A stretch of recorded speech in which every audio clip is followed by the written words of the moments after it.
前から気になっていた新型ボクシーを実際に見てきたので、現在乗っているセレナと比較してみた。買い替えを検討している方の参考になれば嬉しい。左がボクシーで、右がセレナの運転席。ボクシーの方が運転者を包み込むようなシート形状となっており、座り心地は若干良いように感じた。ハンドル周りやメーターは好みの範疇といった違いであった。続いて助手席。セレナだけの特徴かと思っていたが、シフトパネルが邪魔なのとあまり後ろに下げられない感じで助手席はそこまで広くない。ミニバンは助手席にあまり人が座らない想定をしているのだろうか。続いて2列目。最も違いを感じたのはここだ。真ん中の動画に注目いただきたい。ドアが開くと同時にステップが出てきていることにお気づきいただけただろうか。こんなに複雑な動きをしていても組んでみるとがっしりとしており安心感があった。そしてものすごく乗り降りが楽で驚いた。乗ってみても1列目同様のホールド感に加え、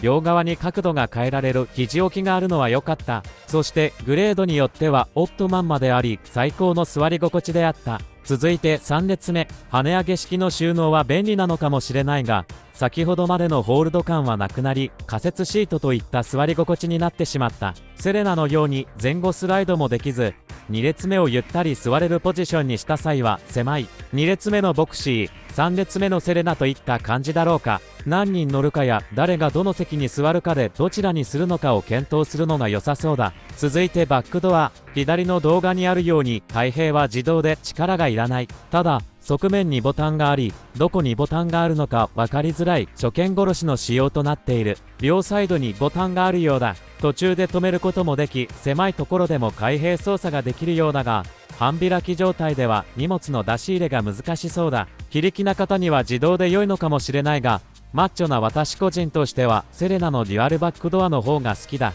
3列目の座り心地やセンターコンソールボックスが移動できず、席を増やせないこと、2列目から3列目に移動する動線が狭いことを見ると、ボクシーはファミリー向けというよりミニバンの形が好きな人向けといった印象であった。最後に気になる燃費についてお店の方に聞いてみたところ、ガソリン車の場合、実際にはリッター10キロ前後とのことであったので、セレナのガソリンモデルと大差ないようだ。ただ、ハイブリッドモデルがプラス35万円程度のようなので、セレナのガソリンモデルと e パワーモデルの価格差よりは若干お得に見える価格設定となっているようだ。仙台のボクシーでは7対3の割合でガソリンモデルが売れていたようだが、昨今のガソリン価格高騰の影響や値差から新型はハイブリッドの比率が高くなるのではないかと感じた。私が今回見た結論としては、2列目と3列目のどちらに重きを置くかの違いはあるものの、どちらも良い車で、少なくともガソリン車同士であれば旧型セレナから新型ボクシーに買い替える必要はない。